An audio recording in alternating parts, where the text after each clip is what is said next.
Tired of staring at that new Cricket SIM card and wondering how to actually make it work? Don't worry, in the next minute and a half, I'm going to walk you through the complete process of activating your Cricket wireless SIM, so you can finally ditch the Wi-Fi and get connected. First things first. Power off your phone completely. This is super important to avoid any hiccups during the activation process.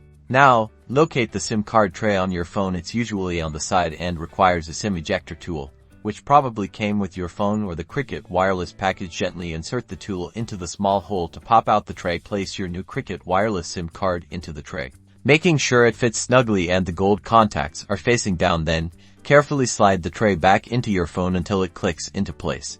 Okay, power your phone back on. It might take a minute or two for it to boot up completely. Once it's on, you should see the Cricket wireless logo appear, or the signal bars indicating network connectivity. If you don't see either of these, double check that the SIM card is properly inserted.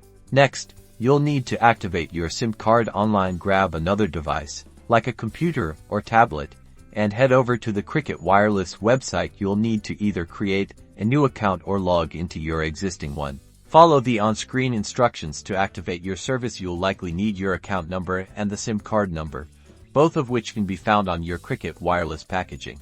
Once the activation is complete, make a test call to verify that everything is working correctly. Try calling a friend or family member, or even Cricket wireless customer support, just to make sure you can hear and be heard. Finally, test your data connection by browsing the internet or using an app that requires mobile data. If everything works, congratulations! You've successfully activated your Cricket wireless SIM card. Now, go enjoy your new service.